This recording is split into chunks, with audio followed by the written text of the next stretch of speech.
ॐ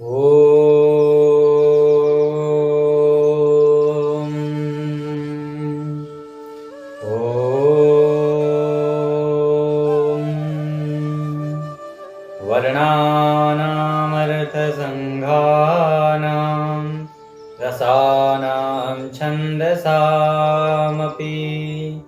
मङ्गलानां च कर्तारौ वन्दे वाणी विनायकौ।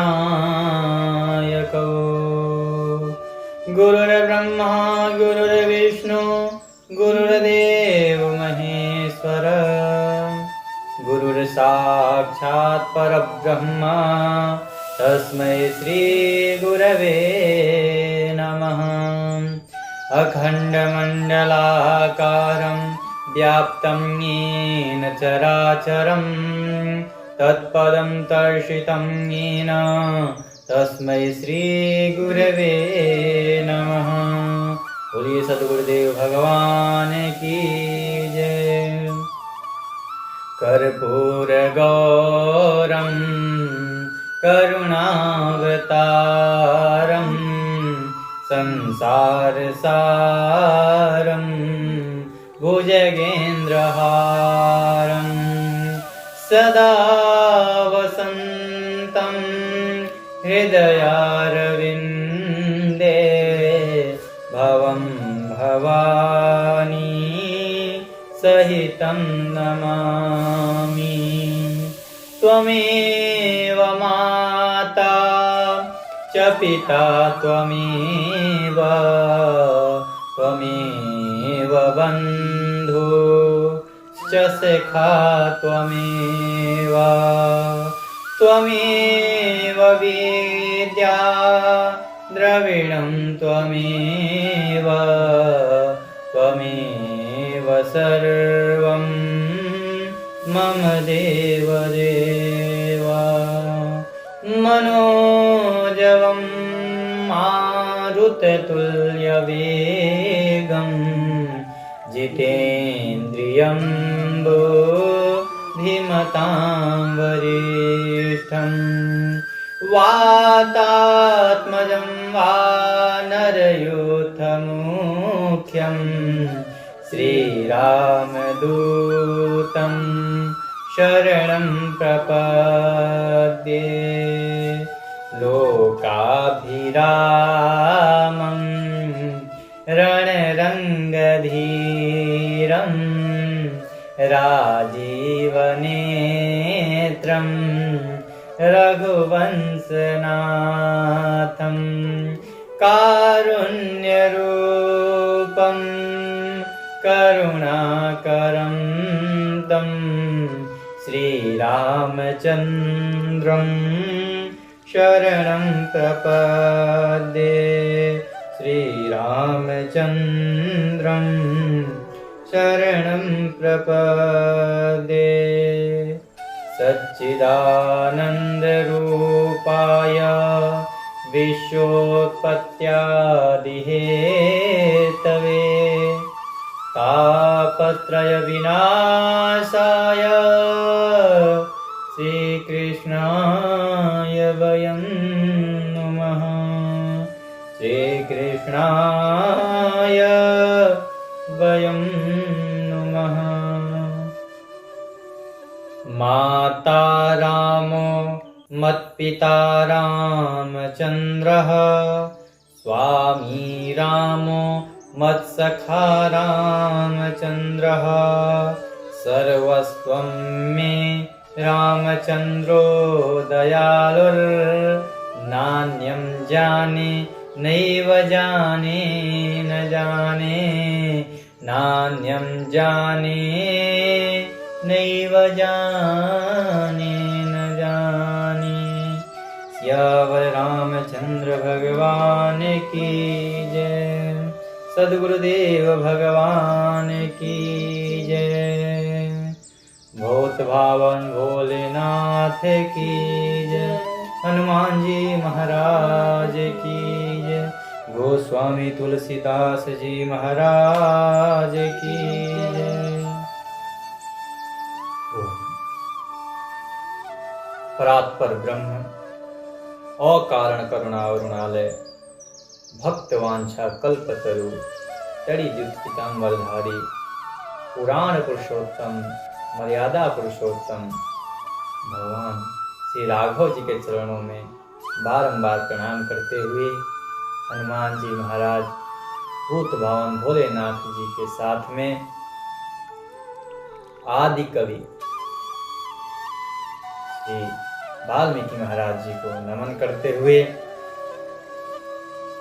इस कलयुग रूपी समुद्र में डूबते हुए इस संसार को बचाने वाले गोस्वामी तुलसीदास जी के चरणों में बारंबार दंडवत प्रणाम, जिन्होंने इस जगत की रक्षा के लिए इस जहाज को उत्पन्न किया, जिस जहाज पर बैठ करके आज हम आप सब लोग तैर रहे हैं और इस समुद्र से पार लगे जा रहे हैं।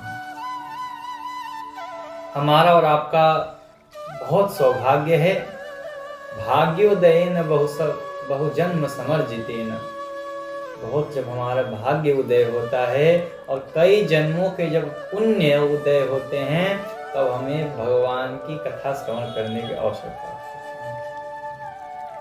और हम विगत 7 दिनों से रघुनाथ जी की इस कथा में हम लोग पान कर रहे हैं और इस कथा को श्रवण कर रहे हैं। इस कथा के करवाने में विशेष प्रकार से गुजरात से हमारे हसमुख भाई और कल्पना बहन का सहयोग प्राप्त हुआ है। हम राघव जी से प्रार्थना करते हैं कि उनके घर में सुख समृद्धि से परिपूर्ण रखें और वो इसी प्रकार से धार्मिक अनुष्ठान और अपने धर्म के रास्ते पर चलते रहें। इस परिवार की एक खासियत है कि जब भी हरिद्वार आते हैं तो हमसे जरूर मिलते हैं कि बिहारी जी ये पूजन कराने हैं, ये करवाने हैं, ये करवाने हैं। आते हैं तो इनके साथ में बहुत लोग जानते हैं, लेकिन ये परिवार ऐसा है कि हमेशा जुड़ा रहता है। अभी कुछ महीने पहले ही आए थे यहाँ पे, तो मिले थे। तो हम भगवान से ही प्रार्थना करते हैं कि जैसे इनकी प्रभु में निष्ठा है वैसे प्रभु इनको खूब ऊंचे बैठाए और खूब धन धाम से परिपूर्ण रखे, ताकि ये धार्मिक अनुष्ठान और क्रिया अपना करते रहें और प्रभु इनको सद्बुद्धि और सन्मार्ग दे।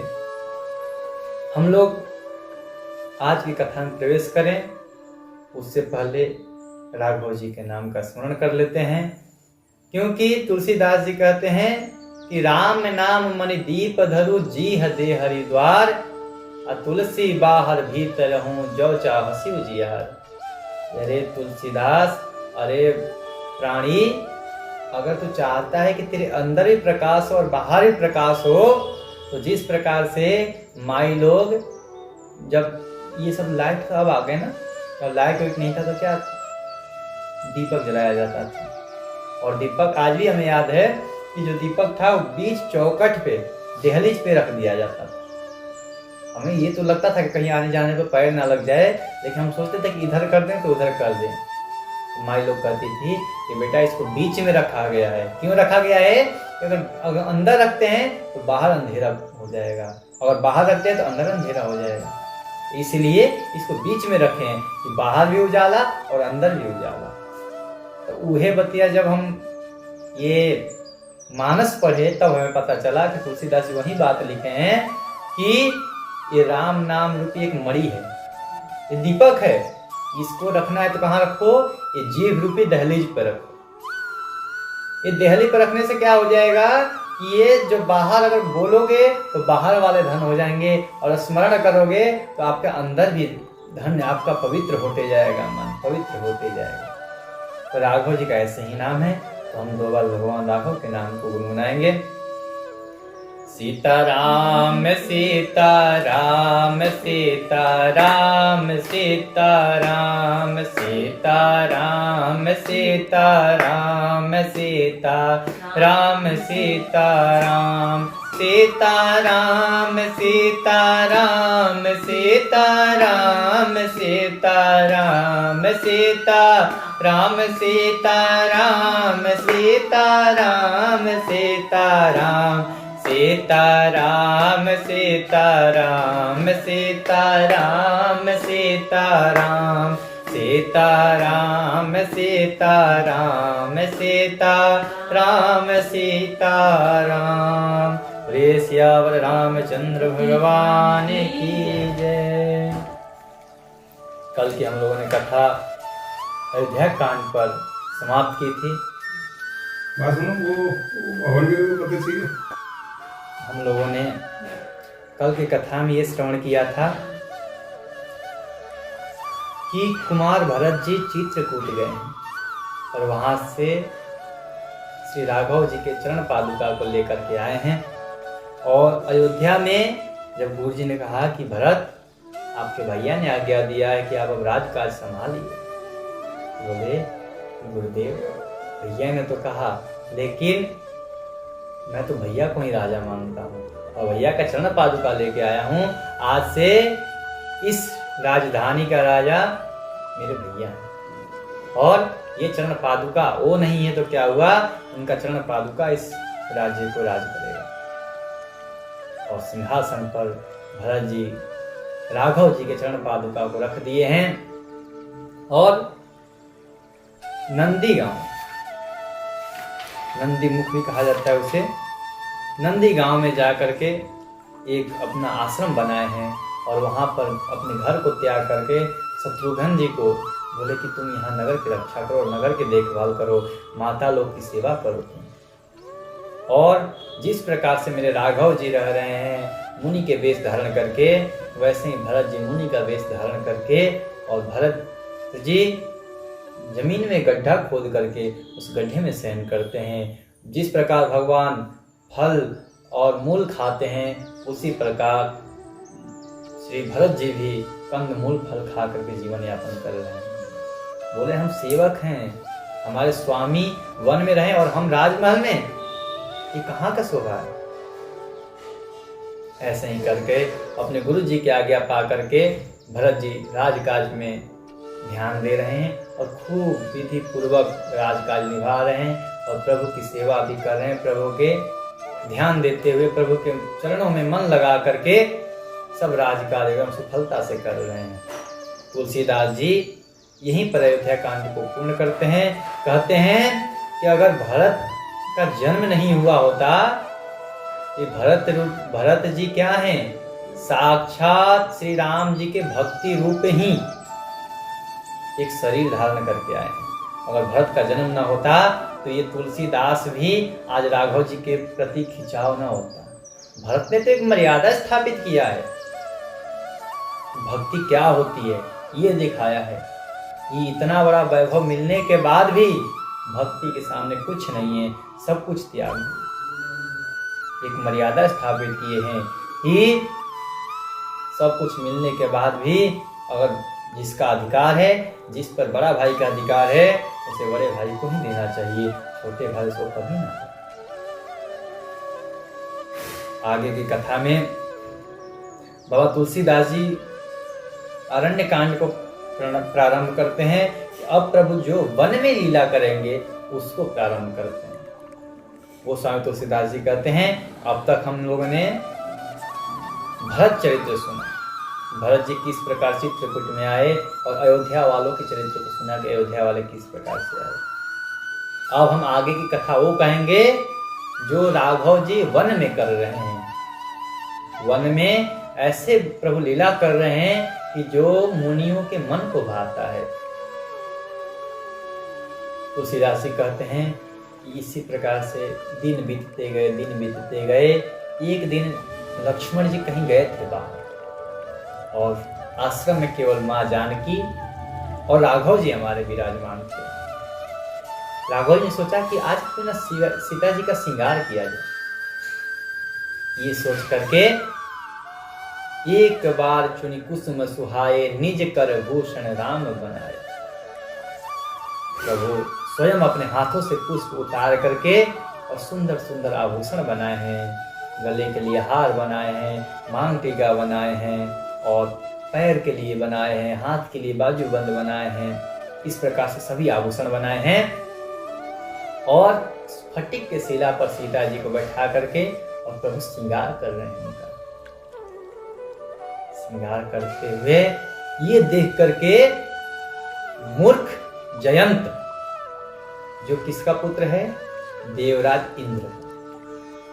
इंद्र के पुत्र का नाम है जयंत। जयंत ने देखा कि सब इनको भगवान मानते हैं। ये कैसा भगवान है?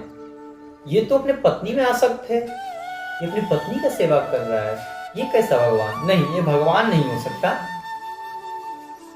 उसके मन में प्रभु के प्रति ऐसा व्यवहार आया कि अब संशय मन में उठ गया, ये भगवान नहीं हो सकते। उस मूर्ख ने कहा कि मैं अब परीक्षा लूंगा, इनकी परीक्षा लूंगा। अब वो उससे परीक्षा लूंगा। तुलसीदास जी कहते हैं मूर्ख ऐसा चाहता है कि जैसे एक चींटी हो, और क्या चाहती हो कि समुद्र का थाह पता लगा लूं कि कितना इसमें गड्ढा है और कितने नीचे तक है। चींटी कहां तक जाएगी? समुद्र के एक लहर से पार। वैसे ही ये मूर्ख सोच रहा है कि मैं राघव जी के बाहुबल का पता लगाऊंगा, कितने इनमें क्षमता है, ये भगवान थोड़े ही है। वो मूर्ख सूरपति सुत धरि बायस देखा। मूर्ख कौवे का वेश धारण कर लिया और कौवे का वेश धारण करके रघुनाथ जी के बल को देखना चाहता। मूर्ख आया और देखा कि सीता जी का श्रृंगार कर रहे हैं राघव जी। सीता आकर देखा, तब करूं तो कैसे परीक्षा लूं इनका। आकर के सीता जी के चरणों में चोच मार दिया। माता जी ने देखा चोच कौन मारा, अब देखे ये तो अपना लड़का है। बोले जाने दो, ये अपना है, अपना बच्चा है, क्या करना इसको। जानकी जी ने ये बात राघव जी को नहीं बताई। बोले ये अपना पुत्र है। वो हम अभी आरती में बोल रहे थे ना, पूत का पूत सुने हैं पर न माता सुनी को माता। ये माता है ना, वो भले ही अज्ञानतावश आकर चोच मार दिया, लेकिन माता को माता नहीं हुई। माता जानकी जी ने राम जी से नहीं कहा, वो जानती थी और मैं रघुनाथ जी को बता देना तो आज ये जयंत का अंतिम दिन होगा और ये अंतिम क्षण होगा इसका। बोले कि जाने दो, अपना बालक है। उन्होंने राघव जी को कुछ नहीं बताया, लेकिन जो जिस पैर में चोच मारा था वहां से रक्त के धार बहने लगे और रक्त के धार माता जी के चरणों से चल करके राघव जी के चरणों में स्पर्श हो गए। राघव जी ने देखा कि जानकी के चरणों से रक्त बह रहे हैं। प्रभु तो सब अंतर्यामी हैं, जान गए इस जयंत का किया कराया है। जयंत को देखा और प्रभु वहां से अपने जिस आसन पर बैठे थे उस आसन से 2 सीख निकाला। सीख धनुष सहायक संधान। उसमें से एक सीख को कुशा जो था, उस एक कुशा को झुका करके धनुष बनाया और एक कुशा नुकीला बहुत होता है, हाथ कट जाती है। एक को धनुष बनाया और एक को उस सीख को वाण के समान रखा और उसमें ब्रह्मास्त्र को अभिमंत्रित किया और छोड़ दिया। देख तू मेरा बाहुबल देखना चाहता था ना, देख। प्रभु के पास धनुष बाण भी थे, क्यों नहीं चलाया? बोले कि बाहुबल देखने आया था। अब देख लीजिए कि जिस राम के 2 सीख में इतना ताकत है, एक को धनुष बना करके और एक को बाण बना करके तेरे पीछे छोड़ दिया, और वो तेरे पास अगर तीर चला देता तो तेरा क्या होगा? प्रभु ने उस 22 रूप धारण किए हुए उस देवताओं के स्वामी इंद्र के पुत्र जयंत के पीछे उस बाण को छोड़ दिया। प्रेरित मंत्र ब्रह्म श्रद्धावा, चला भाज बायस भय पावा। डर के मारे कौवा लगा भागने, लेकिन वो बाण पीछा नहीं छोड़ रहा है, क्योंकि उसमें प्रभु ने मंत्र से अभिमंत्रित करके मारा था। और मेरे रघुनाथ जी का जो बाण है वो अमोघ है, वो कभी चूकता नहीं है, अपने लक्ष्य को साध के ही आता है। ऐसे ही जब वो लगा भागने, पूरा 3 लोक भ्रमण करने लगा, लेकिन जब भी देखे तो जो बाण प्रभु ने छोड़ा था वो बाण पीछे ही दिखाई दे उसे। भागते भागते फिर अपने रूप में आ गया। जो वेश का जो उसने कौवे का रूप धारण किया था, अब अपने निज रूप में आ गया, देवता के पुत्र जयंत के रूप में आ गया। और जयंत के रूप में आकर के सबसे पहले गया, अब मेरी कोई रक्षा नहीं कर सकता, अब मैं अपने पिता के पास जाता हूँ। अपने पिताजी के पास गया। इंद्र ने कहा, आओ बेटा, क्या हुआ, क्यों इतने थके थके, इतने हाँफ क्यों रहे हो, तुम्हारे श्वास एकदम फूल रहे हैं। बोले, पिताश्री, ये एक वन में राजकुमार है, उनके बाण है पीछे मेरे लगे हुए हैं। बोले, कौन राजकुमार? बोले, वो देखो नीचे बैठे हैं। बोले, अरे मूर्ख, ने क्या किया, तो वो कोई इंसान है? बोले कि पिताजी आप मुझे बचा लीजिए, बचा लीजिए। बोले, इससे मैं तो क्या तेरे को नहीं बचा सकता, अब तू यहाँ से जल्दी भाग जा, भागने में ही भलाई है तेरे।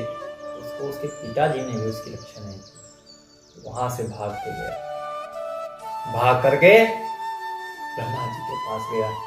ब्रह्मा जी, बचा लीजिए, आप ही बचा सकते हैं, आपका अस्त्र ब्रह्मास्त्र रघुनाथ जी ने छोड़ा है, आप हमें बचा लीजिए। ब्रह्मा जी ने पूछा कि तूने किया क्या था? उसने बोला, मैंने जानकी जी के चरणों में चोंच मार दिया था। ब्रह्मा जी ने कहा कि तू अब यहाँ से भाग जा, रघुनाथ जी ने एक ब्रह्मास्त्र छोड़ा है, मैं दूसरा ब्रह्मास्त्र छोड़ दूंगा, अब जल्दी भाग यहाँ से। ब्रह्मा जी ने रक्षा नहीं किए, शिव जी के पास गए। शिव जी को वही बात कहा, प्रभु बचा लीजिए। बोले, किया क्या? बोले, रघुनाथ जी का अपमान कर दिया है। बोले, भाग नहीं तो मैं त्रिशूल छोड़ दूंगा अभी।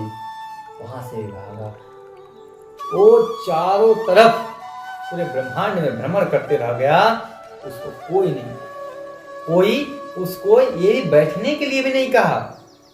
कोई काहू बैठन कहा न वो ही, तुलसीदास कहते हैं, राखी को सकई राम कर द्रोही, जो राम से द्रोह करे उसको कौन रख सकता है। वो मूर्ख भागते रहा, थक गया। वो करे तो करे क्या, उसके मन में एक ही विचार आ रहा है कि ऐसे समय में तो ऐसा हो गया कि मातु मृत्यु पितु समन समाना, सुधा होई विष सुन हरि जाना। सुंदर जी गंगा जी से कहते हैं, हे प्रभु के आन, सुनो, ऐसे समय में ऐसा होता है ना, जब जो प्रभु से दुश्मनी कर लेता है, प्रभु से जो बैर ठान लेता है, उसके लिए माता जो हो जाती है मृत्यु के समान लगने लगती है, और पिता यमराज के जैसे दिखते हैं उसे, और उसके लिए तो अमृत में विष लगने लगता है। और जो मित्र होते हैं, मित्र का काम है कि शुभ चाहना, सुहृद, अपने हृदय के स्वरूप, जैसा हृदय है वैसे हृदय में एकदम मिलाप होना, और हमेशा मित्र के लिए शुभ ही सोचना। वो मित्र भी क्या करते हैं, मित्र करई सत्य रिपु के करनी, मित्र भी सैकड़ों शत्रुओं के जैसे व्यवहार करने लगते हैं। और उसके लिए गंगा भी बैतरणी के जैसे लगने लगती है, इसमें कीड़े और मल मूत्र इत्यादि सब बहते रहते हैं, वैसे गंगा जी उसको लगने लगती है। कौन? कि जे राम जी से विमुख होता है। जब चारों तरफ घूमते रहा, फिरते रहा, उसकी रक्षा कोई नहीं किया, तब नारद जी देखे कि अब तो व्याकुल हो गया, अब इसकी रक्षा कोई नहीं करेगा। नारद देखा बिकल जयंता, लागी दया को मलचित संता। लोग पुराणों में कहा गया है, शास्त्रों में कहा गया है कि संतों का हृदय, संत हृदय नवनीत समान, संतों का हृदय तो मक्खन जैसे होते हैं। और यहाँ पे कहते हैं कि संतों का हृदय इतना कोमल है, देख करके नारद जी का हृदय पिघल गया, और नारद जी बोले, अब इसकी रक्षा कोई नहीं कर रहा, मुझे ही कुछ करना पड़ा। बोले, कहाँ भाग रहे हो? बोले कि प्रभु अब आप ही बताइए हमें। बोले कि क्या हुआ? तो बोले, मैंने ये काम सारे अपने वर्णन को बताया। नारद जी ने कहा, देखो तुमने ये तो अज्ञानता उस मूर्खता की ही है, लेकिन तुम पूरे ब्रह्मांड में घूम जाओ, तुम्हें कोई नहीं बचा सकता, इसीलिए पठवा तुरत राम पहिताहि, तुम उन्हीं के शरण में जाओ जिनका तुमने अपमान किया है। ये उसी प्रकार से हो रहा है जिस प्रकार से दुर्वासा ऋषि के पीछे भगवान विष्णु के चक्र चल रहा था, और पूरा ब्रह्मांड में घूमते रह गए, कोई भी रक्षा नहीं कर पाए। कहते हैं अब तुम उन्हीं के पास जाओ। बोला कि अच्छा तुम मेरे को क्षमा करेंगे? बोले क्षमा करेंगे, तुम जाओ तो सही। हमारे रघुनाथ जी का एक स्वभाव है, कोई कितना भी बड़ा पाप किया हो, एक बार शरण में आके बोल दे कि प्रभु हम आपके हैं और आप हमारे हैं, बस इतना कह दे, उसके सारे पाप को प्रभु भूल जाते हैं। उसको अपने बोलते आजा भाई तू तो अपना है, उसको उठाकर गले लगा लेते हैं। ये जो निषाद राजपूत थे क्या थे? जंगली थे, जंगल में रहने वाले थे। इनका काम ही था शिकार करना। अब ऐसे पाप करने वालों को भी प्रभु मित्र बना लेते हैं। बंदर भालुओं को मित्र बना लिए। विभीषण राक्षस था, जो कभी मतलब ऐसे कुल में जन्म लिया था कि जिसके कुल परिवार वाले कभी पुण्य करते ही नहीं थे। रावण कौन सा पुण्य करता था, लेकिन उसको भी प्रभु ने मित्र बना लिया। नारद जी बोले जयंत से कि जयंत तू एक काम कर, सब कुछ छोड़ और जा प्रभु के पास जा। नारद जी के वचन सुन करके नारद जी को बोले कि प्रभु ये बाण मेरे को छोड़ेगा कि मार डालेगा?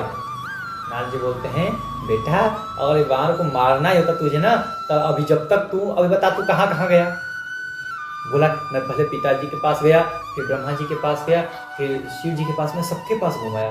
बोले कि अच्छा बता, जब तू पिताजी के पास गया होगा 2 मिनट तो रुका होगा ना? बोलेगा हाँ बात तो किया मैं। बोले कि अगर तेरे को मारना होता तो मार नहीं देता। ब्रह्मा जी के पास गया उस समय तेरे को नहीं मार देता, शिव जी के पास गया नहीं मार देता। और वहां के छोड़, अभी तू जो मेरे से वार्ता कर रहा है यहाँ पर, ये तेरे पीछे बाण खड़ा है और इसको मारना होता तो मार ना देता तेरे को। रघुनाथ जी का काम मारना नहीं है, तुझे सबक सिखाना है। ऐसा कह करके वो जयंत नारद जी को प्रणाम किया कि प्रभु आप धन्य हैं, हम जानते हैं और ये श्रुतियों का वाक्य है कि जो ऋषि मुनि होते हैं उनका जीवन केवल दूसरों के हित के लिए होता है। आज आपने हमारा कल्याण कर दिया। ऐसा कह करके वहां से जयंत आ गया रघुनाथ जी के पास और दूर से खड़ा होकर कहता है कि पाहि माम प्रभु पाहि माम, अतुलित बल अतुलित प्रभुताई, मैं मतिमंद जान ही नहीं पाई। हे प्रभु आप जैसे आपकी प्रभुता है आप वैसे ही बलशाली हैं, और जैसे आप बलशाली हैं हम जानते हैं, आप दिनों पर कृपा करते हैं। मैं तो मतिमंद था, मेरे पास तो बुद्धि नहीं थी, मैं आपकी इस करुणा को नहीं जान पाया। प्रभु निर्जिकृत कर्म जनित फल पायूं, अब प्रभु पाहि शरण तक आयूं। मैंने अपने किए का फल पा लिया प्रभु, मैंने देख लिया। मैं जिनको अपना समझता था, मैं क्या था? देवताओं के राजा इंद्र का पुत्र हूँ। मैं समझता था देवताओं के राजा मेरे पिता हैं और ब्रह्मा जी, विष्णु जी और शिव जी ये सब हमारे साथी हैं सब लोग, लेकिन कोई साथ नहीं दिया प्रभु, कोई साथ नहीं दिया, कोई अपना नहीं हुआ, केवल आप ही एक अपने। कहते हैं कि अब मैं आपकी इस आरत को सुन करके आया हूं, आपके मैं इस जो आरती हरण हो, आप कि दुखियों के दुख को हरने वाले हो, आपके इसमें गुण को सुन के आया प्रभु, आप हमारी रक्षा करिए। सुन कृपाल अति आरत वाणी, इस प्रकार उसके आरत वाणी, दुख भरी वाणी को सुन करके रघुनाथ जी ने कहा जयंत तूने पाप तो किया है, अज्ञानता से ही पाप किया है, लेकिन मैंने तो ब्रह्मास्त्र छोड़ा है ना, और मेरा बाण अमोघ है, इसलिए तुझे दंड तो देना ही पड़ेगा।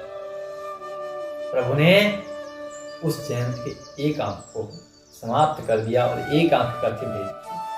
आज भी कहा जाता है कौओं का एक ही आंख होता है, वो एक ही आंख से देखते हैं। और प्रभु ने एक नयन करी तजा भवानी, भोलेनाथ जी कहते हैं कि हे पार्वती जी, रघुनाथ जी ने एक उसका आंख निकाल करके एक आंख करके उसको छोड़ दिया।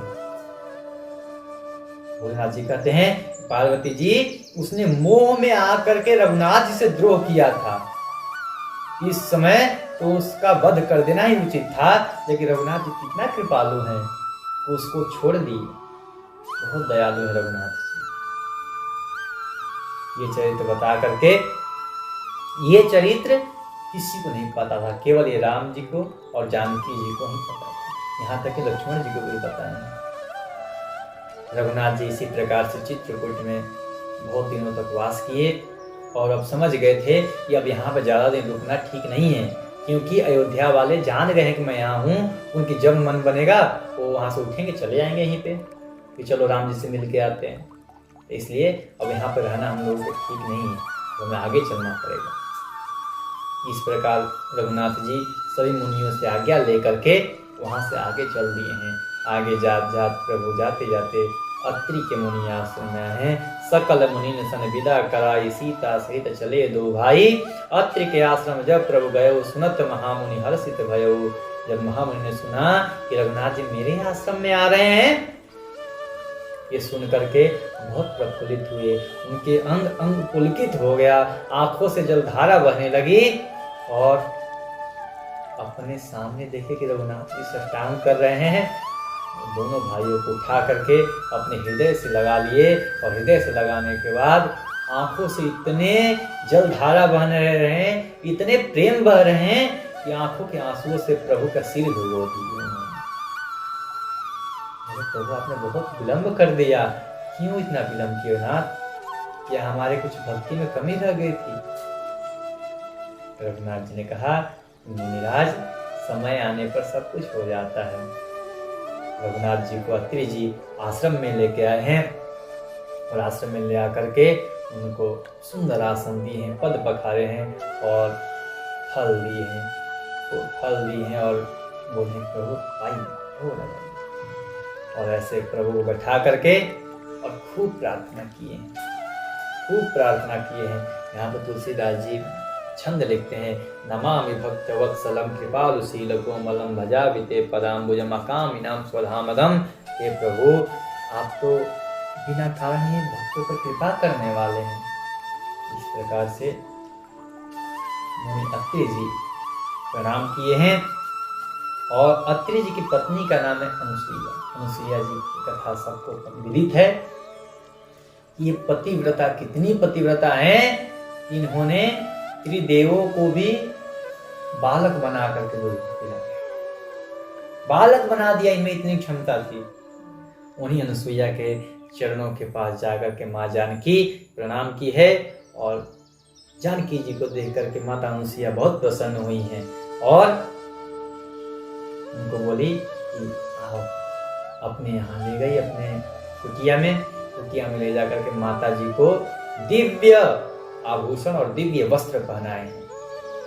दिव्य वसन भूषण पहिराए, उनको जे नित्य नूतन अमल सुहाए। ये ऐसे आभूषण हैं और ऐसे वस्त्र हैं जो कभी मैले नहीं होते और रोज नए नए दिखाई देंगे, उसमें नया ही एकदम चमक रहेगा, नई चमक रहेगी। ऐसे वस्त्र आभूषण पहनाए और उनसे कहा, ये पुत्री, मैं तुम्हें कुछ नारी धर्म बताती हूँ, उसे सुनो। ये सबको सुनने लायक है इस प्रसंग में, तो उसको हम देखेंगे क्या है वो। कहती हैं माँ अनुसुईया कि मातु पिता भ्राता हितकारी, मित प्रद सब सुनु राजकुमारी। माता पिता भाई बंधु ये सब हैं, औरतों के लिए ये सब क्या है, सब हितकारी, ये सब हित चाहते हैं। लेकिन क्या है कि मित प्रद, ये लोग एक सीमा तक ही प्रेम करते हैं। वो भी जानते हैं कि मेरी पुत्री को दूसरे घर जाना है, इसलिए वो एक सीमा होती है उनकी, बस इतना ही प्रेम करेंगे। लेकिन अमित दान भर दावय देही, जो पति होता है वो बहुत दानी, बहुत बड़ा दानी। और इतने बड़े दानी होने के बाद भी जो नारी अपने पति की सेवा न करे वो तो अधम है, वो नीच नारी है, वो स्त्री नहीं हो सकती।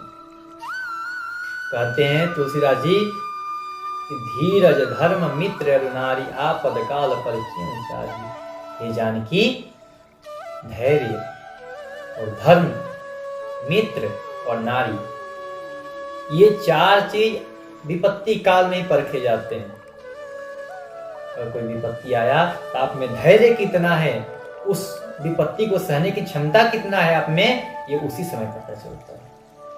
और अपने धर्म पे कितना डिगे हो, विपत्ति आने पर भी अपने धर्म को ना छोड़े, ये भी विपत्ति काल में पता चलता है कि आप कितने धर्म को मानने वाले हो, आप कितने धर्म पर चलने वाले हो, और कौन कितना अच्छा मित्र है। जब विपत्ति आती है तब पता चलता है कि कौन कितना साथ दे रहा है। और नारी, जब पति पर विपत्ति आए और नारी साथ रहे, वास्तविक पत्नी नहीं है। आजकल की तो पत्नियां थोड़े थोड़े बातों को छोड़ दे रही हैं। आजकल की तो प्रथा ही अलग हो गई है, सारा ऐसे खूब व्यवस्था कर रहे हैं। कहते हैं यहाँ पे कि अगर पति कैसा हो, बुढ़ा हो और रोगी हो, जड़ हो और धनहीन हो, धन भी ना हो, अंधा हो, बहरा हो, क्रोधी हो और अति दुखी हो, ऐसे भी पति हो और किसी पत्नी का ऐसे ही पति कर की अपमाना, ऐसे पति होने के बाद जब कोई अपने पति के अपमान करता है तो यमपुर की यातना सहता है। वो नारी क्या करती है, यमपुर को जाती और बहुत प्रकार की यातनाओं को सहती है। यानी कि पति कैसा भी हो, पति क्या है, परमेश्वर है नारी के लिए। कहते हैं कि पत्नी के लिए कोई व्रत, कोई नियम, कोई धर्म नहीं है। एक ही धर्म एक व्रत नेमा, काय वचन मन पति पद प्रेमा। नारियों के लिए कोई व्रत नहीं है, कोई धर्म नहीं है, कोई जप नहीं है, कोई योग नहीं है, कोई साधना नहीं है। पत्नी के लिए तो बस एक ही बनाया गया है कि अपने शरीर से, अपने मन से, अपने वाणी से पति की सेवा करो। शरीर से यानी कि उनके पूरा सेवा करे, काय से और वचन, अपने वाणी से कभी कटु शब्द ना बोले, हमेशा सत्कार के साथ, संस्कार से युक्त शब्दों से प्रयोग करके अपने पति का सत्कार करें उनके साथ। काय वचन मन पति पद प्रेमा, और मन हमेशा पति के चरणों में ही रहना चाहिए, पति से प्रेम ही करना चाहिए। कहती है कि वेद और संतों ने 4 प्रकार की पतिव्रता स्त्रियां बताई हैं। इस संसार में 4 प्रकार के पतिव्रता स्त्रियां होती हैं। कौन होती हैं? तो पहली तो वो पत्नी होती है कि जो सपने में भी जानती नहीं कि कोई दूसरा पुरुष है इस संसार में। उत्तम के असमन माही, सपने हूँ आन पुरुष जगना ही। उसको केवल अपना पति ही पुरुष दिखाई देता है, नहीं तो बाकी सब स्त्री है। उसके मन में यही रहता है कि सब कोई पुरुष नहीं है, केवल अगर जगत में कोई पुरुष है तो मेरा पति है। ये उत्तम के लक्षण है। ये पहली प्रकार की जो पतिव्रता पत्नी स्त्रियां होती हैं उनके लिए। और जो दूसरी प्रकार की है वो दूसरे के पतियों को कैसे देखती है, भ्राता पिता पुत्र निज जैसे अपना भाई हो, अपना पिता हो, अगर अपने बराबर का हो तो अपना भाई हो, अपने से छोटा हो तो अपना पुत्र के भांति माने, और अपने से बड़ा हो तो पिता के स्वरूप में देखे।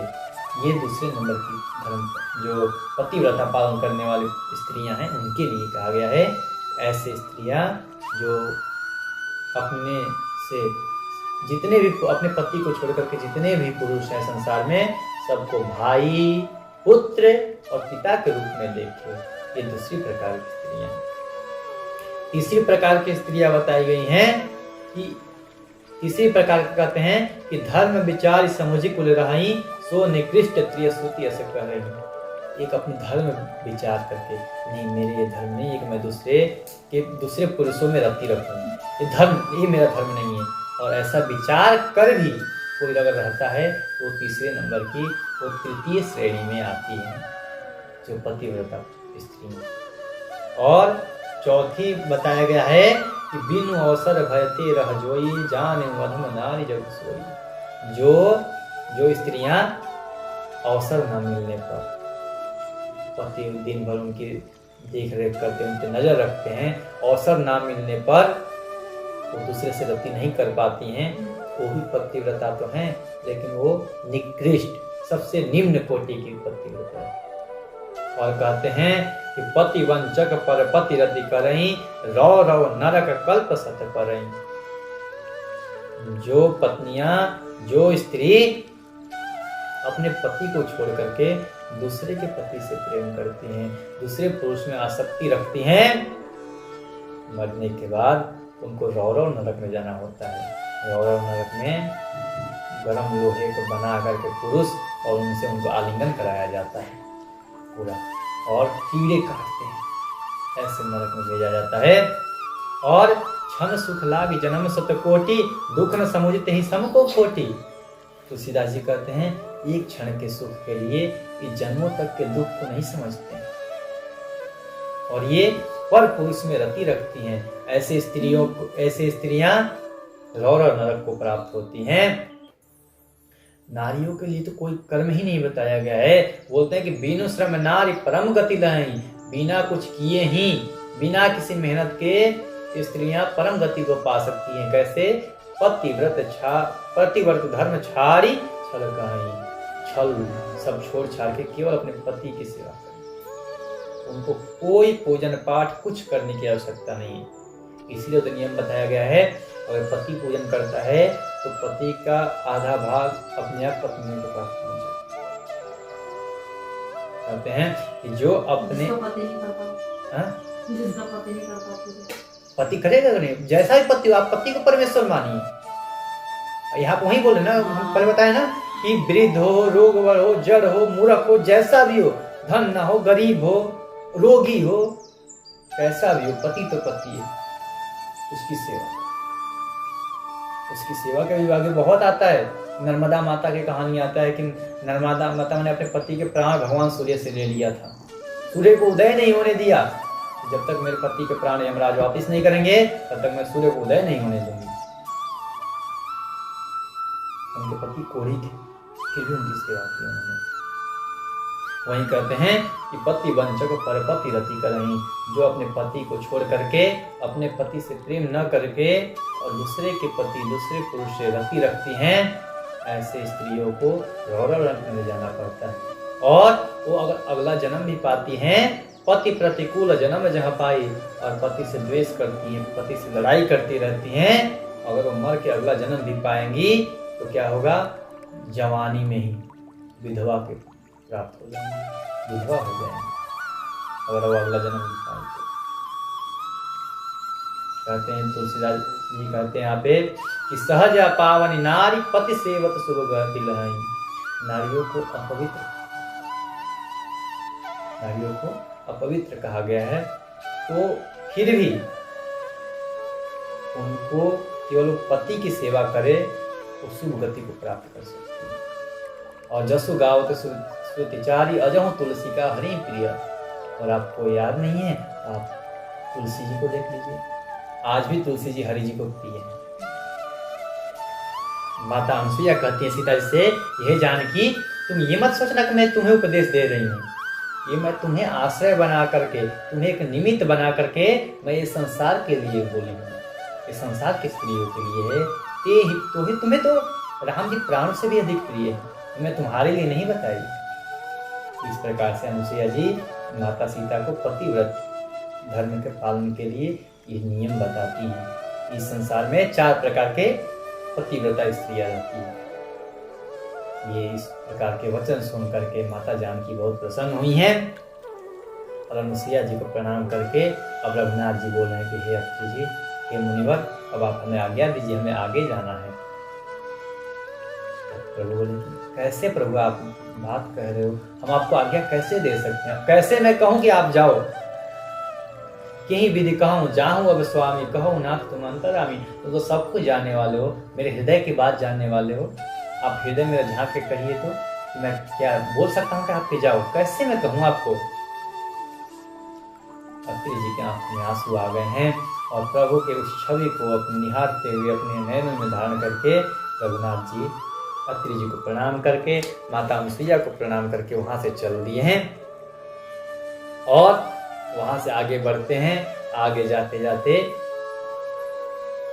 तुलसीदास जी यहाँ वर्णन करते हैं कि जब जा रहे हैं तीनों भाई, राम जी और लक्ष्मण जी और जानकी जब जा रहे हैं, तो ऐसे प्रतीत होते हैं कि उभय बीच श्री सोहई, कैसे ब्रह्म जीव बीच माया जैसे। राम जी बीच में जानकी जी और पीछे लक्ष्मण जी, ऐसे जा रहे हैं जैसे आगे ब्रह्म हो, पीछे जीव हो, और बीच में माया। यही तो सृष्टि है, परमात्मा है, हम लोग जीव हैं, लेकिन बीच में क्या है? माया। वो माया का पर्दा है। माया का पर्दा हट जाए, जीव परमात्मा से मिल जाएगा। उसी पर्दा को हटाना, जिसके ऊपर वही पर्दा ही तो नहीं हटती, सबके ऊपर पर्दा छा जाती है। ये तीनों लोग ऐसे चल रहे हैं अपनी मर्यादा को समझते हुए कि राम जी जैसे चरण रख रहे हैं अपने दो, तो माता जानकी ये सोच रही हैं कि प्रभु का चरण मेरे लिए आदर्श है, मैं उनके चरणों पे अपने चरण कैसे रखूंगी। तो जहां रघुनाथ जी रख रहे हैं, वो बीच में जो स्थान बच रहा है, वहां माता जानकी अपने चरण रखी। प्रभु के चरण चिन्हों पर अपना चरण कहीं नहीं रखी है, ऐसे संभाल कर चल रहे हैं। अब पीछे लक्ष्मण जी उनको सेवक दोनों को, उनके लिए और कठिनाई। जानकी जी के लिए तो केवल राम जी पूजनीय हैं, लेकिन लक्ष्मण जी के लिए तो दोनों पूजनीय हैं। उन दोनों के चरण चिन्हों को कैसे रखें? तब लक्ष्मण जी राम जी और जानकी जी के चरण चिन्हों को अपने दाएं करके के और साइड से चल रहे। और प्रभु के इस जाने का वर्णन करते हुए तुलसीदास जी कहते हैं कि जो नदियां हैं, नदियों में पानी खूब भर भर के आता है, लेकिन देख रहे हैं कि मेरे स्वामी आ रहे हैं, तो नदी भी अपने जल के स्तर कम कर ले रहे हैं। पहाड़ जो बड़े बड़े हैं, वो भी रास्ता दे रहे हैं कि जाइए प्रभु, आप हमारे स्वामी हैं। धूप पड़ रहे हैं, लेकिन बादल क्या कर रहे हैं? जहां जहां प्रभु जा रहे हैं, वहां वहां बादल आकर के सर पे उनको छांव दे रहे हैं। ऐसे प्रभु की सेवा, जिसको जिस प्रकार से हो सकता है, उस प्रकार से प्रभु की सेवा कर रहा है। आगे जाते ही प्रभु को एक विराध नाम का राक्षस मिला, और उसको प्रभु ने एक ही बार में समाप्त कर दिया। और वो अपना दिव्य रूप धारण करके अपने प्रभु के धाम को चला गया। और प्रभु वहां से चलते चलते आए जहां एक सरभंग नाम के ऋषि रहते हैं। इनका नाम है क्या? सरभंग। सर मतलब होता है चिता, भंग मतलब भस्म करना, ऐसा बोलना। तो ये सरभंग मुनि जा रहे थे, और जब राम, ये वैकुंठ इनको बुलाया गया था, ब्रह्मा जी ने इनको बुलाया था कि आप हमारे धाम आओ। और जब ये सुने थे कि राम जी आने वाले हैं, तब ब्रह्मा जी के जो सेवक आए थे लेने के लिए, उनको बोल दिया कि आप लोग जाओ, मैं रघुनाथ जी का दर्शन करूं। ऐसा कह करके सरभंग जी के पास जब रघुनाथ जी पहुंचे, कह मुनि सुनो रघुबीर कृपाला, शंकर मानस राज मराला। मैं राम जी से बोले सरभंग जी, हे रघुनाथ जी, मैं तो शिव जी भगवान ब्रह्मा जी के धाम को जा रहा था, लेकिन मैंने कान से सुना, मुझे किसी ने बताया कि रघुनाथ जी आने वाले हैं, तो मैं आपके दर्शन के लिए रुके रघुनाथ। हम आज मेरा जन्म धन्य हो गया कि मैंने आपका दर्शन किया। मैं कौन से पुण्य किया था प्रभु, जिसके लिए आप मुझे दर्शन दिए? तब लगी रहूं दीन हित लागी, जब लगी मिलाऊं तुम्हें तन त्यागी। प्रभु, अब मैं जब इस शरीर को त्याग दूंगा तो आप चले जाइएगा, अभी जब तक मेरा शरीर है तब तक आप यहीं पर रहिए। इस प्रकार से राम जी को वहीं रोक करके सरभंग जी चिता बनाए हैं, और चिता पर बैठ करके रघुनाथ जी को प्रणाम किए हैं और कहे हैं, ये प्रभु, आपका दर्शन अमोघ है। जिस प्रकार आपका वाण अमोघ है, वचन अमोघ है, उसी प्रकार आपका दर्शन अमोघ है। आप जिसको दर्शन देते हैं उसे वरदान भी देते हैं। तो आप मुझे वरदान दीजिए। क्या वरदान दीजिए? कि माता जानकी और आप और छोटे भाई लक्ष्मण जी, तीनों लोग मेरे हृदय में ही विराजमान रहिए। ऐसा कह करके योग अग्नि द्वारा अपने शरीर को भस्म कर दिए हैं। राम कृपा वैकुंठ सिधारा, और अपने शरीर को भस्म करते ही राम जी ने उनको वैकुंठ दे दिया। राम जी के सामने मरे थे, तो उनको वो मोक्ष क्यों नहीं प्राप्त किया, वैकुंठ क्यों गए? उन्होंने पहले ही भक्ति मांग लिया कि भक्ति वरदान दो। जो साकार ब्रह्म के उपासक होते हैं, वो कभी मोक्ष नहीं चाहते। वो तो ये चाहते हैं कि हमें जन्म मिले, कोई बात नहीं, बस आपकी भक्ति मिले हमें। वैसे ही सरभंग जी ने कहा कि मुझे आपके और माता जानकी की भक्ति चाहिए। इस प्रकार उनको वैकुंठ दे करके प्रभु आगे गए हैं। आगे जाते जाते एक जगह देखा एक पहाड़ पड़ा हुआ। पहाड़ को देखकर कुछ प्रभु को आश्चर्य हुआ। जब निकट जाके देखे तो पहाड़ नहीं, वो हड्डियां हैं, अस्थियों का समूह पड़ा हुआ है। अस्थि समूह देख रघुराया। जब रघुनाथ जी ने देखा कि अस्थियों का समूह, तब वहां के संतों से पूछा, ये क्या है, ये कौन लोग हैं, ये किनकी अस्थियां हैं? मुनियों ने कहा कि प्रभु आप तो सब जानने वाले हैं, सब दर्शी, तुम अंतर्यामी, आप तो सब कुछ जान रहे हैं, आप फिर क्यों पूछते हो? ये कोई पहाड़ नहीं है, ये निशिचर निकल सकल मुनि खाई। ये निशाचरों ने, राक्षसों ने मुनियों को खाया हुआ है और खा खा करके हड्डियां फेंके हैं। प्रभु को इस प्रकार जब मुनियों ने बताया, सुन करके रघुनाथ जी के आंखों से आंसू डाल रहे हैं। मुनियों इतनी अत्याचार आपसे। प्रभु ने उसी समय अपना दाहिना हाथ उठाया और प्रण किया कि निश्चर ही न करो मही भुज उठाए पनकीन, सकल मुनि के आश्रमनी जाय जाय सुख दीन। प्रभु ने हाथ उठाकर कहा कि आज से मैं सौगंध लेता हूं कि जब तक इस पृथ्वी को राक्षस से विहीन न कर दूंगा, तब तक मैं चैन से नहीं बैठूंगा। और सभी मुनियों के पास प्रभु जा रहे हैं, सभी मुनियों से मिल रहे हैं, ऋषियों से मिल रहे हैं, सबको सुख प्रभु देते हुए आगे जा रहे हैं। और इनका ये जो प्रण था, अब ये प्रण के पीछे लगे कि मुझे अपना प्रण पूरा करना है, जहां से भी निशाचर मिले, निशाचरों को अंत करना है। आगे जाते हुए एक अगस्त ऋषि के शिष्य हैं, जिनका नाम है सुतीक्ष्ण जी। मुनि अगस्त कर शिष्य सुजाना, नाम सुतीक्ष्ण रति भगवान। राम जी का अनन्य भक्त। इनको भी जब सूचना मिली कि रघुनाथ जी वन में आ रहे हैं, ये बेचैन हो गए। कभी बाहर आश्रम से बाहर जा रहे हैं, कभी आश्रम में जा रहे हैं, कब प्रभु के दर्शन होंगे, कब दर्शन होंगे। कभी बैठ रहे हैं, कभी सोच रहे हैं कि प्रभु आएंगे कैसे होंगे, कैसे देखेंगे प्रभु को, मैं कैसे देखूंगा, क्या करूंगा, कैसे सेवा करूंगा। सोच रहे हैं, नाच रहे हैं, कूद रहे हैं, कभी कभी तो नाचने लग रहे हैं मगन होकर के, आज मेरे रघुनाथ जी आएंगे, आज मेरे रघुनाथ जी आएंगे। ये सब देख करके रघुनाथ जी एक पेड़ के पीछे छुप करके सब देख रहे हैं मुनि के इस लीला को। बोले वाह सुतीक्ष्ण जी, इतनी भक्ति। और जब देखे कि सुतीक्ष्ण जी मग्न है, तो जब सुतीक्ष्ण जी बैठे थे तो उनके हृदय में अपना राम वाला स्वरूप उनके हृदय में विराजमान कर दिए। और जब हृदय में राम जी का स्वरूप आया तो उनको समाधि लग गई। सुतीक्ष्ण जी उसी रूप में डूब गए, उसी रूप के दर्शन करते रहे। राम जी, जानकी जी और लक्ष्मण जी सन्मुख आ गए, फिर भी सुतीक्ष्ण जी का ध्यान नहीं खुला।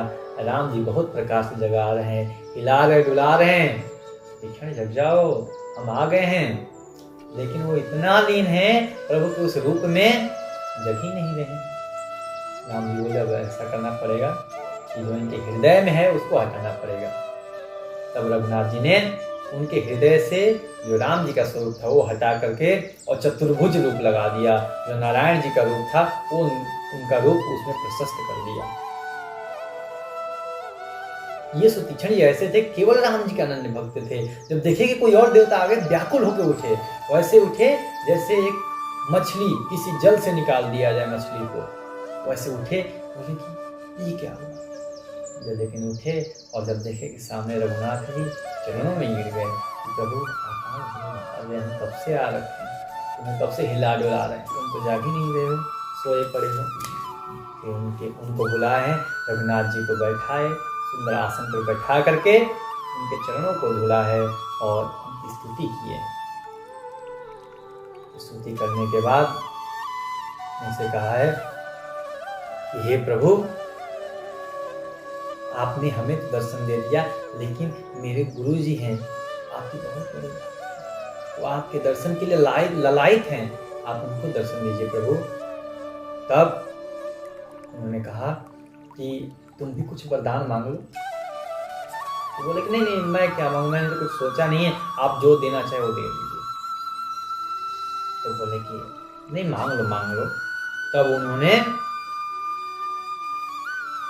कि आप मुझे एक ही कर दीजिए कि जिस प्रकार इस पूरे आकाश मंडल में तारे तो बहुत सारे होते हैं, लेकिन चंद्रमा एक ही है, उसी प्रकार ये जो आपका राम नाम है ना, ये मेरे हृदय पर आ जाए। कैसे आ जाए? जैसे चंद्रमा आता है। आपका और भी नाम आए, और जो जितने नाम है, जितने आपके गुण हैं, वो सब आए, लेकिन कैसे आए? वो तारे बन जाए, और ये जो राम नाम है आपका, ये मेरे अंदर वो चंद्रमा बन करके प्रकाशित। एवमस्तु परिरमा निवासा हर्ष चले कुंभज ऋषि कासा। जैसा आप चाहोगे वैसा ही। ऐसा कह करके सुतीक्षण जी के साथ में राम, लक्ष्मण और जानकी जी कुंभज ऋषि, अगस्त ऋषि के पास जा रहे हैं। और सुतीक्षण जी के मन में बहुत प्रसन्नता है कि आज बहुत दिनों बाद गुरु जी के दर्शन होंगे। कितने दिन हुए गुरु जी के पास गए हुए। पंथ कहत निज भगति अनूपा, मुनि आश्रम पहुंचे सुरभूपा। बीच में रघुनाथ जी इस चालाकी को देख करके सुतीक्षण जी को खूब प्रसन्न हो रहे हैं। वाह रे चालाक चेला, अपने तो दर्शन किया ही, अपने गुरु जी को भी दर्शन कराने के लिए ले जा रहा है।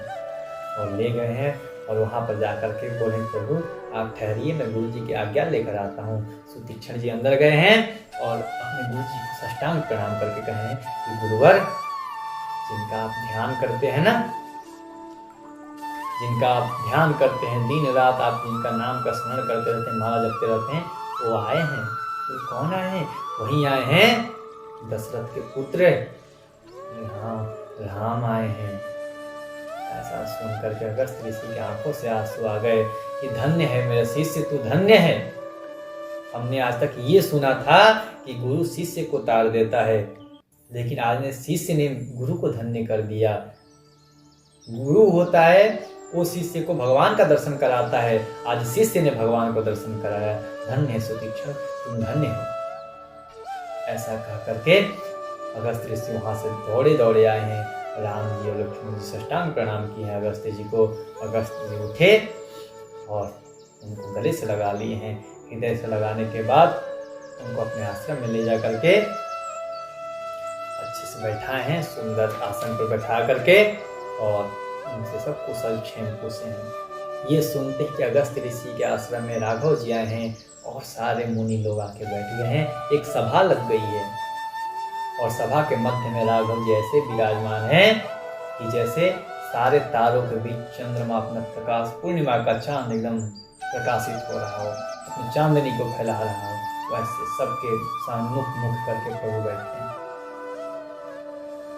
जब अच्छे अवसर पाए तब रघुनाथ जी अगस्त ऋषि को प्रणाम करते हुए कहते हैं, हे प्रभु, मैं जिस कारण से वन में आया हूँ आप सबको विदित है, आप सब जानते हैं।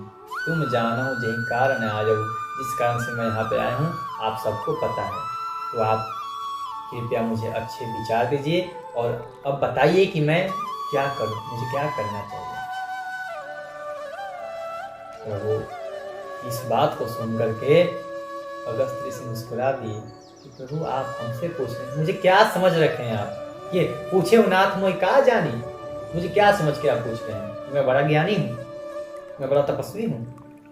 मैं कुछ नहीं हूँ रघुनाथ जी, ये तो आपकी भक्ति की कृपा है कि हम थोड़ी बहुत आपको जानते हैं, नहीं तो आपको कौन जान सकता है।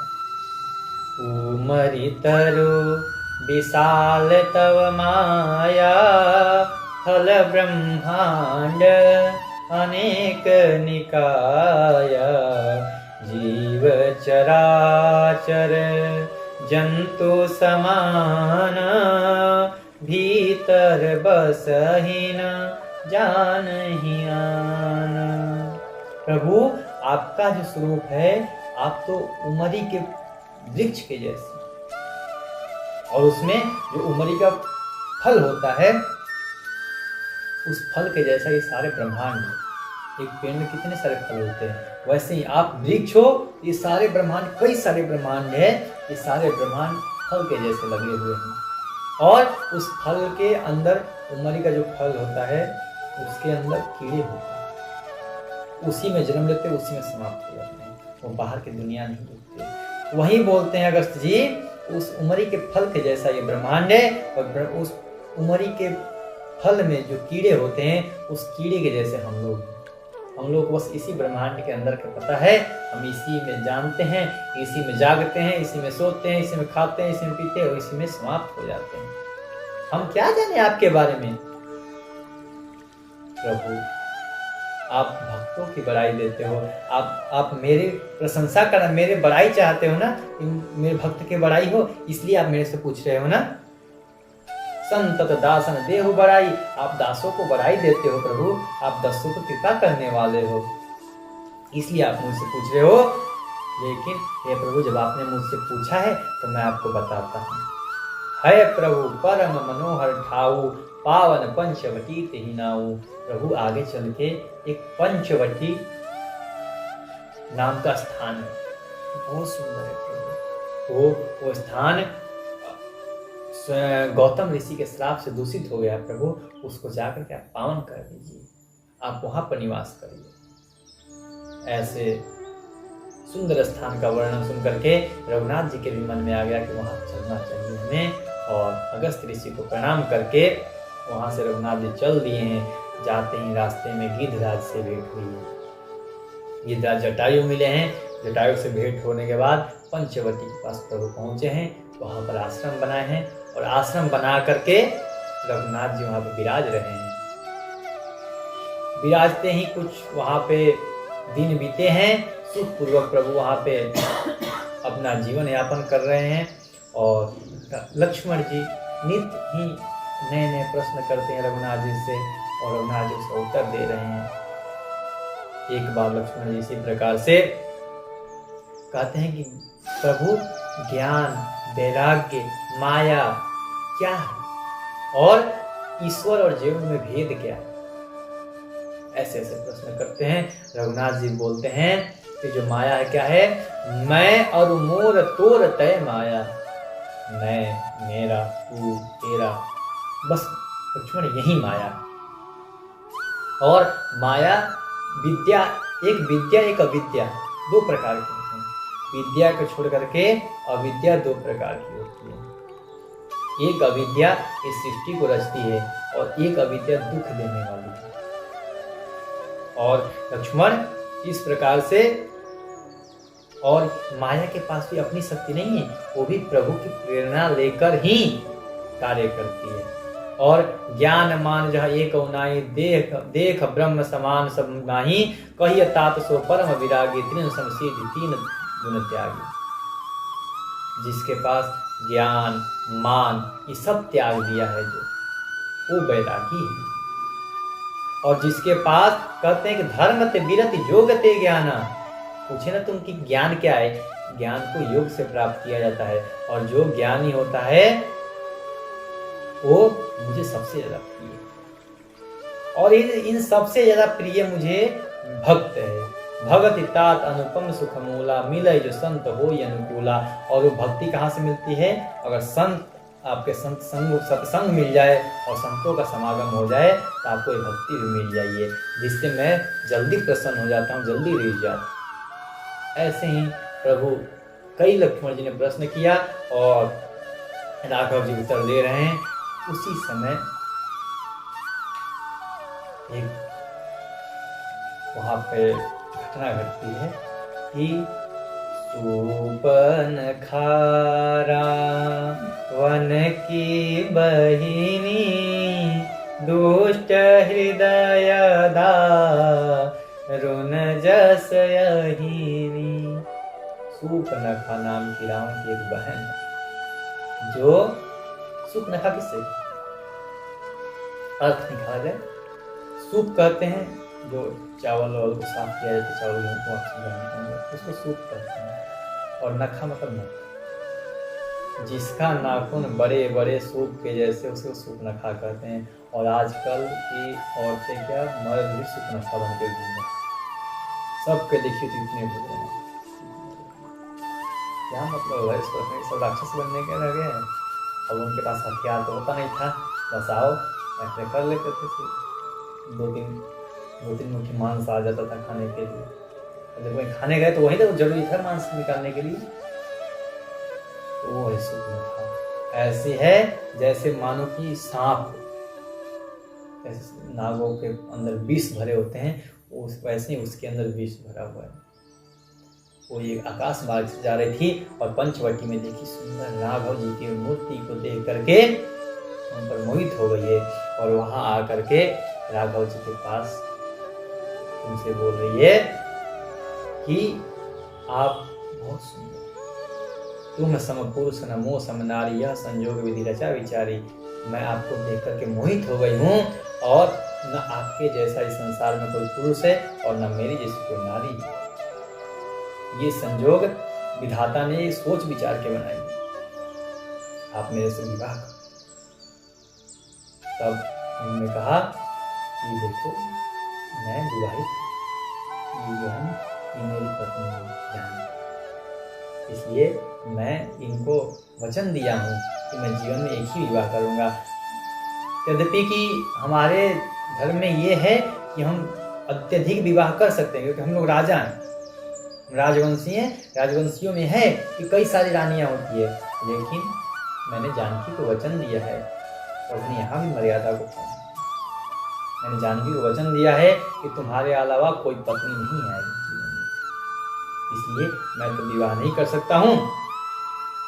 और ये देखो मेरे ही जैसा है, ये मेरा छोटा भाई है, इससे पूछ लो, इसकी पत्नी यहाँ नहीं है, जाओ पूछ लो। अच्छा इसकी पत्नी नहीं है, जाओ।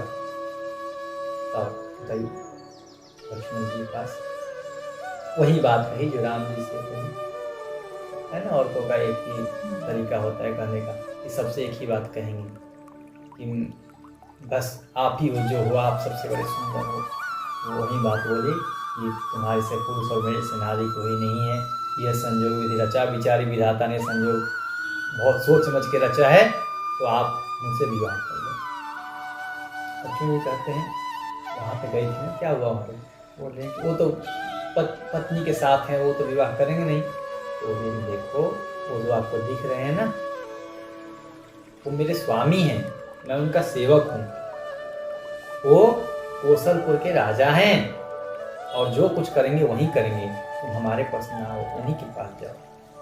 फिर राम जी के पास गई। राम जी ने कहा कि देखो मैं पहले तुम्हें बता दिया हूँ, मैं सब पत्नी में विवाह नहीं करूँगा, जो करेंगे लक्ष्मण जी करेंगे, उन्हीं के पास जाओ। लक्ष्मण जी के पास आकर बोली आप विवाह करोगे, आप बहुत सुंदर है, मैं आपकी बहुत सेवा करूँगी। उन्होंने कहा कि तुम क्या सेवा करोगे, मैं तो खुद दूसरे के सेवक, मैं रघुनाथ जी का सेवक हूँ, और तुम मेरे से विवाह कर क्या करोगे? मैं दिन रात प्रभु की सेवा ही करते रहता हूँ, तुम भी मेरे साथ सेवा करते करते थक जाओगी, तुम इतनी सुंदर हो जाओ, किसी अच्छे लोगों से शादी विवाह करो अपना, हमारे पीछे क्यों पड़े हो?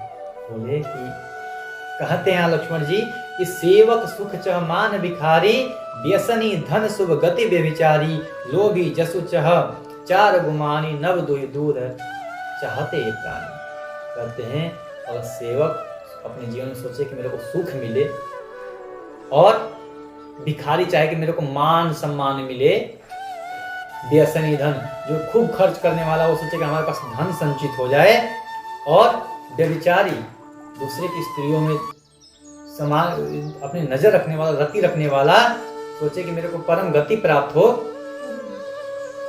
ऐसा, और लोभी चाहे कि मेरे को मान सम्मान मिले, ये कभी नहीं मिल सकता। ये तो ऐसा ही है जैसे मानो कि दूध को आसमान को दूह करके उससे दूध निकाला जाए, ये वैसा ही है। मैं रघुनाथ जी का सेवक हूँ और तुम भी सेवा करते करते थक जाओगे, तुम सेवा के योग्य नहीं हो, इसलिए तुम विवाह मत करो। जब इतना नहीं मानी तब वो थोड़ी क्रोध में आकर बोली। तब लक्ष्मण जी इतना कुपित हो गए, बोले अरे तेरे से कौन विवाह करेगा? तेरे से तो वही विवाह करेगा जिसके पास तिनके के ओर के बराबर भी जिसके पास श्रम न हो, वो तेरे से विवाह करेगा। इतना सुनी अपना भयंकर रूप धारण किया, और सीता जी इस भयंकर रूप को देख करके डर गई। माता जानकी को भयभीत देख करके रघुनाथ जी ने इशारे इशारे में कहा, कहाँ अनुज संशय न बुझाई, आंखों से इशारे में कह दिया। लक्ष्मण जी ने तुरंत तलवार निकाला और उसका नाक काट दिया। नाक कान बिन भई बिकरारा, जब जिसके नाक और कान कट जाए तो कैसी लगेगी? और वो न चश्मा पहन सकती है, न मास्क लगा सकती है, कुछ नहीं करेगी। और कहीं उस समय कोरोना चलता तो उसके कहा। तब वो दौड़ी दौड़ी गई, बोली तुम अभी नहीं हो तो मैं आती हूँ। तो अपने भाई खरदूषण के पास गई, खरदूषण से बताया कि ऐसे ऐसे बात है। राम जी ने कहा अच्छा नहीं, स्त्री को मारना नहीं चाहिए। लक्ष्मण जी फिर बुरा क्या हुआ? बोले कि फिर भी स्त्री थी। बोले स्त्री कुछ नहीं थी, जो ऐसा करता है उसको दंड देना चाहिए। आप भूल गए जब विश्वामित्र जी, आप जब ताड़का को मार रहे थे, वो भी तो स्त्री थी। उसको मारते समय आपको उपदेश दिए थे विश्वामित्र जी, ऐसे पिशाचिनियों का वध कर देना ही उचित है। तो राम जी ने कहा लक्ष्मण, हम लोगों ने अब उनको चुनौती दे दी। चुनौती भी तो देना था ना, क्योंकि पूरे सबसे बड़ा वंश रावण का वंश था। इसको बोलते हैं कि 1,00,000 पुत्र 1,25,00,000 नाती, ऐसा रावण। उस रावण के घर में उसको सारे वंश को समाप्त करना था, क्योंकि सबसे बड़ा निशाचर वही थे जो मुनियों को खाते थे, और मुनियों की हड्डी को देखकर आए थे रघुनाथ जी, उनको समाप्त करना था। तो किसी प्रकार उनको उद्वेग किया जाए, उनके खोदा जाए, तभी तो कुछ करेंगे। आहुति डालेंगे, अग्नि में आहुति डालेंगे तभी तो आग लहकेगा। आग लहकाने के लिए सुपनखा एक जरिया बन गई, उसका नाक काट करके और तो वो भेज दिए। तो बोले कि लक्ष्मण अब ये बदला लेने जरूर आएगी। तो वही अपने भाई खरदूषण से कहिए, खरदूषण सेना लेकर आए हैं। खरदूषण के सेना की आवाज सुन करके रघुनाथ जी कहे कि लक्ष्मण तुम जानकी को लेकर के अंदर जाओ और मैं इनसे निकलता हूँ, क्योंकि जानकी अभी युद्ध देखी नहीं है, देखेगी तो डर जाएंगे। जानकी जी को अंदर भेजे हैं, गुफा के अंदर भेजे, और रघुनाथ जी स्वयं गए खरदूषण के आगे रास्ता रोको। खरदूषण ने सेना भेजी, अपने गुप्तचर को भेजा, जाओ उनसे कह दो ये नारी को हमारे हवाले कर दे और दोनों भाई चले जाएं, हम उनको कुछ मारने नहीं चाहते हैं। और ये दोनों तो मारने योग्य ही नहीं है, इतने सुंदर दिख रहे हैं, इनको मारने का मन नहीं करता है। इनसे बोल दो हम इनको मारना नहीं चाहते, ये चले जाएं और अपने पत्नी को हमारे हवाले कर दें। रघुनाथ जी को जब ये सूचना दिया तब उस दूत से रघुनाथ जी कहते हैं जाकर कह दो इनके जैसे ग्राम सिंहों को हम ढूंढते फिरते हैं। ग्राम सिंह मतलब कुत्ता, गाँव से होते हैं लोग, गाँव का से अपने गली का कुत्ता भी शेर बनता है। तो ऐसे ग्राम सिंहों को हम तो ढूंढते फिरते हैं, हम क्षत्रिय हैं, ऐसे ऐसे को मारना हमारा काम है। बोल दो वापिस चले जाए, नहीं तो आए तो फिर ठीक नहीं हुआ। तो जाकर जब इतना कहा, सारे सैनिक रघुनाथ जी के ऊपर टूट पड़े हैं। रघुनाथ जी ने एक ही बाण मारा और सब के सब आपस में ही लड़ने लगे। मोहिनी अस्त्र चला दिया प्रभु ने। सब क्यों आपस में लड़ रहे हैं? एक दूसरे को राम समझकर। माँ अतड़िया उड़ रहे हैं, आंख इधर उड़ रहे हैं, सब शरीर का किसी का सर इधर, किसी का हाथ इधर, सब आपस में लड़ मरते हैं। और जो भूत प्रेत थे सब आकर के ढोल बजा रहे हैं, उसके सर खोपड़ी पकड़ के ले जा रहे हैं, पिशाचिनियाँ आ रही हैं, सब पकड़ को गीत धा करके नोच नोच के ले जा रहे हैं। और इस प्रकार से जो खरदूषण है इनकी सारी सेना को रघुनाथ जी ने समाप्त कर दी, और खर को एक बार में समाप्त किया और दूषण को दूसरे बार में समाप्त किया। जब सुपनेखा ने देखा कि सारी सेना धुआं धुआं हो गई, एक भी कोई नहीं बचा, वहां से चली गई और जाकर रावण के पास गई। रघुनाथ जी के इस युद्ध के विजय को देख करके जानकी और लक्ष्मण जी आए हैं, उनको प्रणाम किए हैं, दोनों भाई गले से मिले हैं और जानकी जी बहुत प्रसन्न है। और अपने आश्रम में जाकर के रघुनाथ जी बोले कभी खतरा टली नहीं है, अभी अभी और आएगी। ये सोच करके रावण के यहाँ गई है सुपनखा, और रावण के सभा में जाकर के खूब रो रही। और रावण से कह रही है अरे भाई तू कैसा भाई है, तेरे रहते मेरा ये हाल, ये देख। रावण बार बार पूछ रहा है तू रोती के, तू कुछ बोल तो, तेरा किसने ये हाल किया? बोलिए तुझे क्या पता, तेरा तो एक ही काम है, केवल मदिरा पीना है और सोना है दिन भर। तेरे को थोड़ी पता है कि कौन शत्रु किस सर पे आके बैठा है। तेरा एक ही काम है, सो या केवल सोना है तेरे को और पीना है केवल। उसने कहा तो क्या हुआ? तो वहाँ के वृत्तांत तो बना चढ़ा के बता रही है कि मैं गई थी वन में और राम लक्ष्मण दो आए हैं, उनके पास एक सुंदर स्त्री है। मैंने सोचा कि ये स्त्री हमारे भाई के लिए अच्छी है, तो मैं गई वहाँ पर लेने के लिए, उन्होंने मेरा ये हाल कर दिया।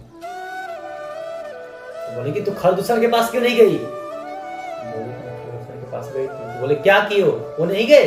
बोले गए नहीं, वो सीधा गए। बोले गए कहाँ गए? बोले कि पहुंचा दिया उनको। रावण कांप गया, लेकिन फिर भी राजा है, अपने डर को दिखा नहीं सकता है। सुखना को समझा कर भेजा, तो चिंता मत ले, मैं कल उनका खबर लेता हूँ, जा आराम। उनको भेज तो दिया रावण, लेकिन मन में उसकी अभी भी चिंता है। कहता है रात को उसको नींद नहीं आ रही है, ये सोच रहा है कि जो खर और दूषण थे ये मेरे जैसे बलवान थे। खर दूषण मोहिसम बलवंता तीनों को मारे बिन भगवान। रामायण का ये प्रसंग बहुत सुंदर है, बहुत लोग इसको प्रश्न करते हैं, ये सुंदर है। रावण ये सोचता है कि खर दूषण तो मेरे जैसे बलवान थे, उनको कौन मार सकता है? भगवान ही मार सकते, भगवान के अलावा कोई नहीं मार सकता है। अब मेरे को लगता है क्या सूर्य रंजन भंजन मही भारा, जो भगवंत लीन है अवतारा। अब भगवान ने अवतार ले लिया है। देखिए रावण को भी पता था कि राम भगवान है। गोस्वामी जी लिखते हैं कि अगर देवताओं को और इस पृथ्वी की रक्षा के लिए भगवान ने जन्म ले ही लिया है, तो मैं जाई बैरु हठि करऊं, प्रभु सर प्राण तजे भवतरम। और उन्होंने अवतार ले लिया है और मैंने दुश्मन ठान ली है, तो मैं जा करके उनसे युद्ध करूंगा। और ऐसे नहीं करूंगा, जबरदस्ती युद्ध करूंगा और उनके हाथों से अपने प्राण त्याग करके बैठूं सिद्धार्थ जाऊंगा। रावण की ये सोच थी अंतिम समय पर। और वो यह भजन न तामस देहा, क्योंकि मैं इतना पाप कर चुका हूँ, ये अब शरीर जो है तामसी है, राक्षसी शरीर, अब इससे भजन वजन तो होगा नहीं, तो किसी प्रकार तो मुक्ति पानी ही है, एक यही साधन है। मन क्रम वचन मंत्र विड़ेहा। अब मैं अपने मन में कर्म में वचन से ये ठान लेता हूँ कि मेरे को रघुनाथ जी से दुश्मनी करनी है, उनसे वैर करनी है, ऐसा सोच करके। और अगर वो भगवान हुए तो उनके हाथों से मरकर मुक्ति प्राप्त कर लूंगा, अगर नहीं और कोई किसी राजा के पुत्र हुए तो मेरे हाथों से मारे जाएंगे। और मारे जाएंगे उनको मार करके, दोनों भाइयों को मार करके उनकी पत्नी को ला करके अपना रानी बना लूंगा। अब ऐसा सोच करके चला अकेला जान चढ़ी कहावा, बस मारी जिसी। अब सोचने लगा करूँ तो करूँ क्या, कैसे करूँ मैं। तब उसके विचार में आया कि मेरे मामा जी तो हैं भी मारीच, और वहाँ पर विमान पर, अपने पुष्पक विमान पर चढ़ करके मारीच के पास गया। और मारीच के पास जाते हुए श्री भगवान भोलेनाथ जी कहते हैं, ये पार्वती जी अभी तक मैंने रावण की कथा की, अब उस समय राम जी क्या कर रहे हैं वो सुन। लक्ष्मण जी उस समय कहीं गए थे कुछ लेने के लिए, मूल फल इत्यादि लेने गए थे। तब शुभ अवसर दे करके जानकी जी से रघुनाथ जी कहते हैं कि हे प्रिया सुन, मैं कुछ अब नर लीला करना चाहता हूं। अब मैं इन असुरों को पहुंचाना पड़ेगा, ये असुरों से इस पृथ्वी का भार बहुत बढ़ गया है, इन सबको समाप्त करना पड़ेगा। मैं कुछ नर लीला करना चाहता हूँ, इसलिए आप एक काम करो, आप अग्नि में समाप्त करो। जो लगे करो निशाचर नाशा, जब तक मैं इन निशाचरों का नाश न कर दूं तब तक आप अग्नि में स्थान लो और मैं निशाचरों का अंत कर लूंगा, फिर आप मेरे पास आ जाएंगे। जब ऐसा प्रभु ने कहा, अपने पति के इस बात को सुन करके और सिरोधार करके वहां पर अग्निदेव को प्रकट किए हैं और अग्निदेव माता समाहित हो गई है और निज प्रतिबिंब राखित हंसी। माता जानकी अपना ही स्वरूप, जैसा स्वरूप था वैसा ही राम जी के साथ छोड़ दी। और उन जो प्रतिबिंब है वो देख करके कोई नहीं ये कह सकता कि जानकी जी नहीं है। और वहां से अग्निदेव जानकी जी को लेकर चले गए हैं। यह जो मर्म है, ये जो भेद है, ये लक्ष्मण जी को भी नहीं पता। और ऐसा करके यहाँ पे राम जी ने ये लीला रची कि अब रावण आएगा, हरेगा जानकी जी को। जो वास्तविक जानकी जी हैं उनको रावण हाथ कैसे लगा सकता है? रावण हाथ नहीं लगा सकता माँ जानकी को। माता जानकी पतिव्रता है, उनको हाथ कैसे लगा सकता है रावण? बोले कि रावण को हाथ लगाने के लिए कुछ तो चाहिए, वहां मैं लंका कैसे पहुंचूंगा? कुछ तो होना चाहिए ना। अब कितने लोग होते हैं ना लड़ाई के लिए उकसा देते हैं, कुछ उनसे ही बोल रहे हैं कि तू कुछ गलती तो कर तब लड़ूंगा आके। रावण हरेगा तभी तो मैं जाके लड़ूंगा। वहां रावण मारीच के पास गया है। मारीच के पास जा करके मारीच से कहा है, मामा आप हमारे साथ हो। मारीच बोला, उनसे बैर मत करो, तुम वापिस चले जाओ, सुख से अपना राज क्यों नहीं भोगते हो? उनके बाण के प्रभाव को मैं जानता हूँ। एक ही बाण मारा था मेरे को, अब लोग कथन सुन किए थे ना, बिनु फर बाण मारे थे रघुनाथ जी, और वहां से जाके योजन पार आके गिरा था। मेरे को एक ही बाण मारे थे, मैं यहाँ आके गिरा हूँ। और समझ लो तुम वो फर वाला बाण तुमको मारेगा, तुम कहाँ पहुंचोगे?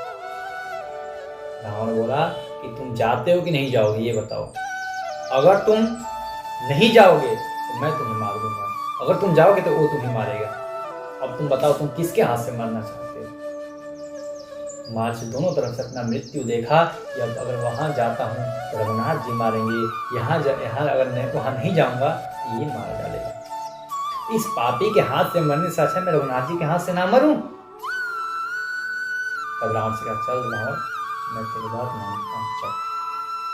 रावण के साथ मारीच गया है और जा करके ले गए हैं। रावण ले गया और ले जा करके वहां पे जहाँ पंचवटी में रघुनाथ जी का आश्रम है, आश्रम के किनारे मारीच को उतारा है और बोला है कि सुंदर मृग का आकार पकड़ दो तुम। मारीच सुंदर मृग का रूप धारण किया, स्वर्ण मृग का, जिसका पूरा शरीर स्वर्ण में चमक रहा है, हीरे जुड़े हुए हैं, ऐसे सुंदर बना हुआ है। जानकी जी को देख करके, उस मृग को देख करके जानकी जी का मन प्रसन्न हो गया और रघुनाथ जी के पास आई कि मुझे वो मृग चाहिए। रावण वहीं पर सब छुपा हुआ। राम जी ने कहा, जानकी छोड़ो ये सब, ये हो। लक्ष्मण जी को पहले ही उसमें हो गया कि प्रभु ऐसे प्रकृति के विरुद्ध है, कहीं सोने का मृग होता है? तो जानकी कहा, अरे होगा, कई करोड़ों में से एक होगा, ये ले आओ।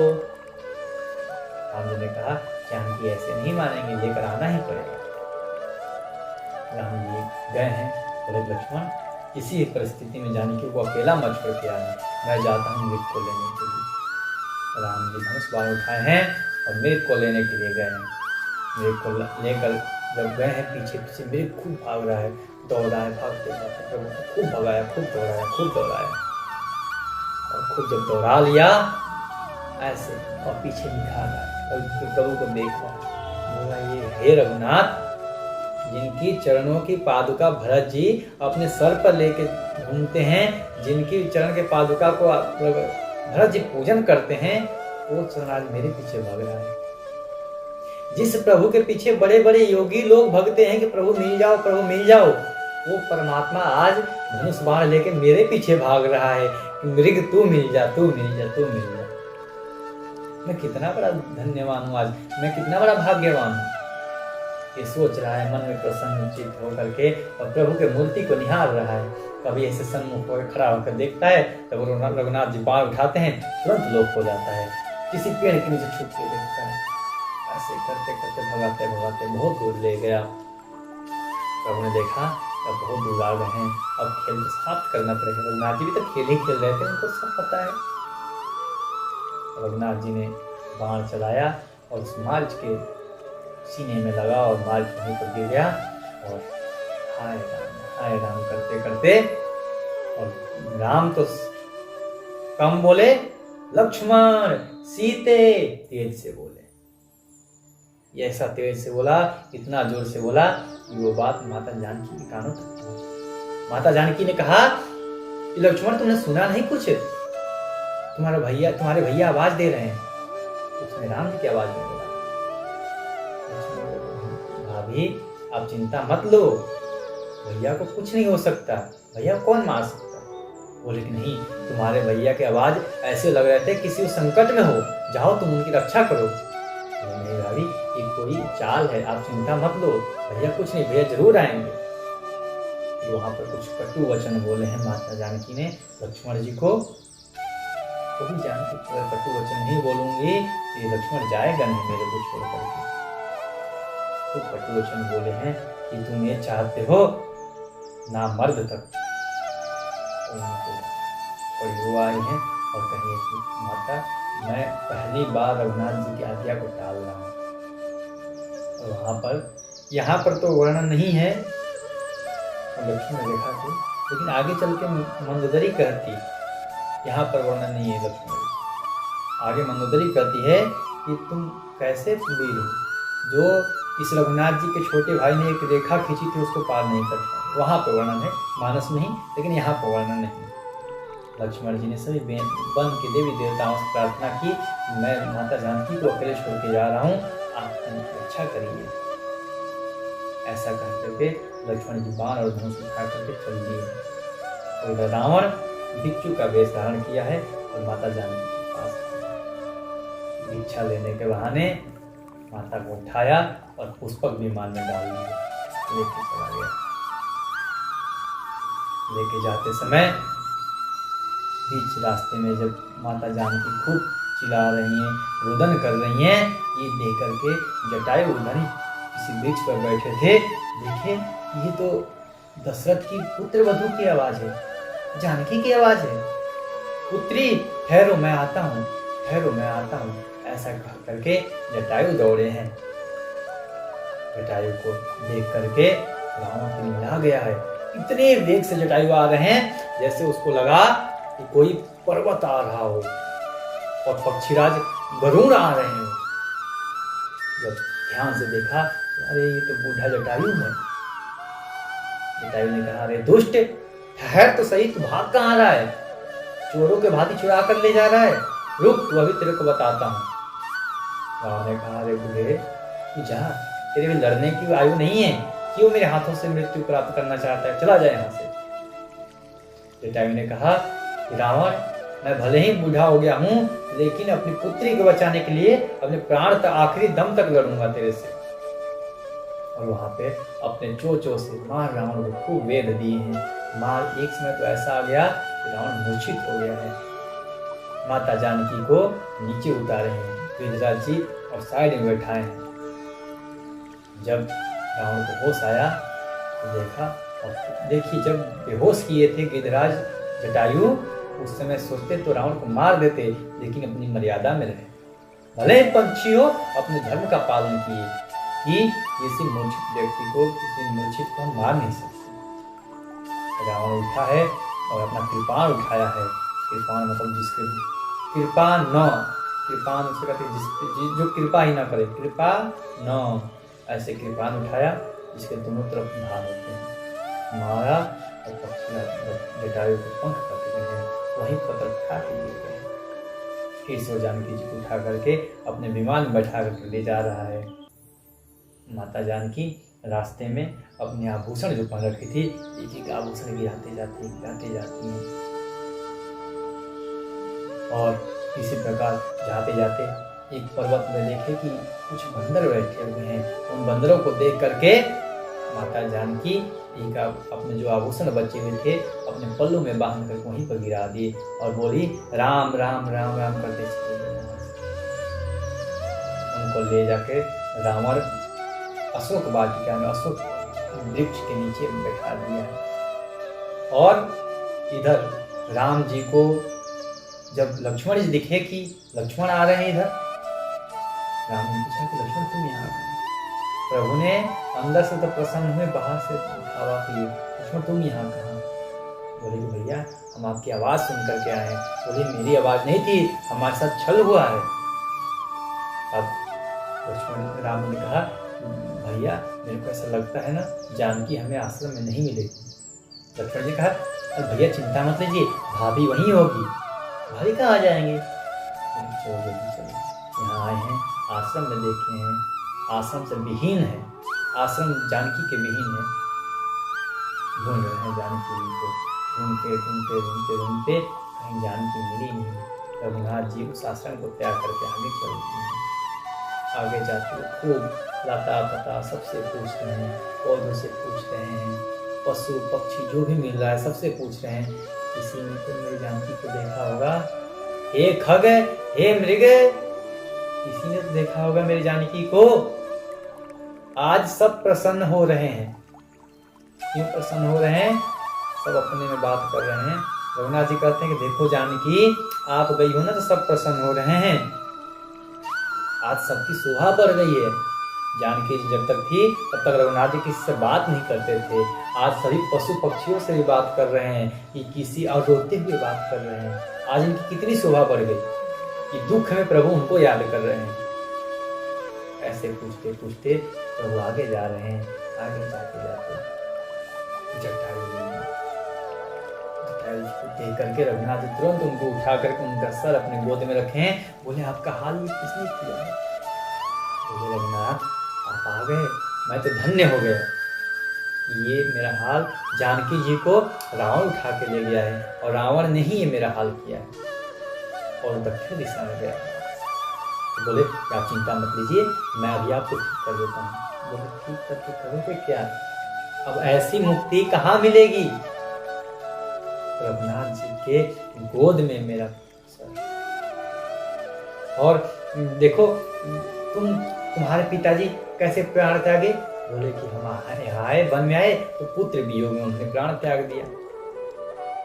जटायु कहते हैं कि देखो तुम्हारे पिता और हम सब बहुत अच्छे मित्र थे, तो मेरे मित्र ने पुत्र वियोग में प्राण त्यागा, मैं अपना प्राण पुत्री वियोग में त्याग रहा हूँ। मुझे मर जाने दीजिए, ये प्राण छोड़ दीजिए। इस प्रकार करके रघुनाथ जी की आज्ञा पा करके जटायु अपने प्राण को छोड़ दिए हैं और सुंदर प्राण को छोड़ते हैं, शरीर को त्यागते हैं। सुंदर एकदम पीताम्बरधारी 4 भुजा धारण की हुई जटायु जी प्रकट हुए प्रभु की स्तुति कर करके और और जब वैकुंठ को जा रहे थे तब रघुनाथ जी ने कहा कि हे तात, आपसे एक निवेदन है। बोले क्या बताइए रघुनाथ जी? कहे कि आप जब वैकुंठ को जाएंगे मेरे लोक में को, तो बीच में जो है देवताओं का भी लोक पड़ेगा, देवलोक भी पड़ेगा। वहाँ मेरे पिताजी होंगे। आप वहाँ जाना तो मेरे पिताजी से ये जानकी का हरण की कथा मत बताना। आप बताएंगे ना तुमको बहुत दुख पहुंचेगा कि मैं जानकी की रक्षा नहीं कर पाया। अगर मैं राम हूँ, मैं उन दशरथ का पुत्र राम हूँ, तो मैं वचन देता हूँ कि ये आपको बताने की जरूरत नहीं है। रावण अपने पूरे कुल के साथ आकर के और हमारे पिताजी से बताएगा कि मैंने आपके पुत्र वधु का हरण किया। और मैं राम हूं तो रावण खुद अपने परिवार के साथ जाकर के बताएगा। उनकी आज्ञा पा करके वहां से चल दिए। रघुनाथ जी आगे जा रहे हैं, वो आभूषण मिलते जा रहे हैं। आगे चलते चलते बहुत ऋषिगण भी मिले हैं, सबसे पूछ रहे हैं, कोई तो बताए, कोई तो उनकी सूचना दे। आगे जाते हुए रघुनाथ जी पहुंचे हैं। बहुत ऋषियों से मिले और ऋषियों गंधर्व मिला और गंधर्व श्राप के कारण राक्षस बन गया था, उसका उद्धार किए। और उसका उद्धार करने के बाद आगे चलते हुए प्रभु आगे की कथा आता है कि माता सबरी के यहाँ जाते हैं और माता सबरी पंपा सरोवर उनको बताती है। माता सबरी को उन्होंने नवधा भक्ति का ज्ञान दिया है और वहाँ से चल करके माता सबरी को परम गति लेकर के अपने गुरु के पास भेज करके आगे चले हैं। आगे पंपा सरोवर आया है और वहाँ पे ऋषिमुख पर्वत आते ही वहाँ पे कपियों के साथ सुग्रीव जी रहते हैं। सुग्रीव जी ने देखा कि 2 वीर पुरुष आ रहे हैं और ये कौन है, कहीं बाली तो नहीं भेजा है। ये सुन करके उन्होंने हनुमान जी को भेजा कि आप जाइए और पता लगाइए कौन है। ऐसा सुन करके हनुमान जी विप्र का वेश धारण करके राम लक्ष्मण के पास आए हैं, प्रणाम की। देखिए हनुमान जी ब्राह्मण का रूप धारण किए हैं। जब ब्राह्मण का रूप धारण किए तो राम जी क्षत्रिय हैं। ये स्वभाव बनना चाहिए कि रघुनाथ ही पहले प्रणाम करें, लेकिन हनुमान जी तो भक्त हैं, आते ही प्रणाम कर लिए रघुनाथ जी को। रघुनाथ जी सब पहचान गए, हनुमान जी आपके चरित्र को मैं जानता हूँ। यहाँ पर पहली बार इस कथा में हनुमान जी का आगमन होता है। बोले हनुमान जी महाराज की जय। हनुमान जी बोलते कि आप कौन हैं और आप लगते नहीं है कि कोई ऋषि मुनि है और ऋषि मुनि का वेश धारण किए हुए और हाथ में तो धनुष बाण लिए हुए हैं, क्षत्रिय भी लगते हैं और मुनि भी लगते हैं, आप हैं कौन? और लक्ष्मण जी बताते हैं ये दशरथ के ज्येष्ठ पुत्र महाराज दशरथ के ज्येष्ठ पुत्र राम है और मैं उनका छोटा पुत्र लक्ष्मण। राम जी कहते हैं ये ब्राह्मण देवता, मैं आया था पिताजी की आज्ञा पालन करने के लिए, वन आया था और वन में निशाचरों ने किसी ने मेरी पत्नी का हरण कर लिया। जब हनुमान जी ने सुना राम, उनके आंखों से आंसू आ गए, रघुनाथ इतने दिनों बाद दर्शन दिए। तब राम जी कहते हैं हमने तो अपना परिचय दे दिया, आप बताइए आप कौन है? हनुमान जी कहते हैं मैं तो अज्ञानी हूँ प्रभु, लेकिन आप तो सब जानने वाले हैं, आप घट घट में वासी हैं, मैं तो आपको भूल गया चलिए, लेकिन आप हम जैसे भक्तों को कैसे भूल गए? आप मेरे को नहीं पहचाने?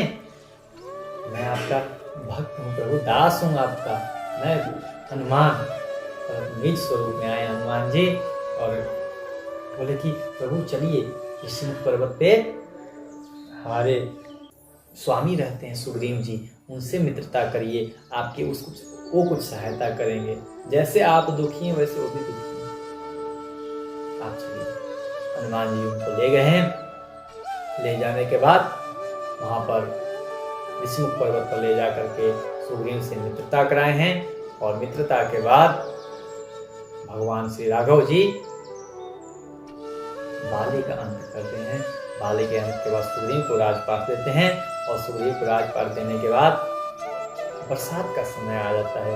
रघुनाथ जी बोलते हैं कि अभी हम सीता जी का खोज नहीं करेंगे क्योंकि वनवास अभी बरसात का समय आ गया है, आप जाओ सुग्रीव जी, आप 4 महीने तक अच्छे से अपने राजपाट संभालो।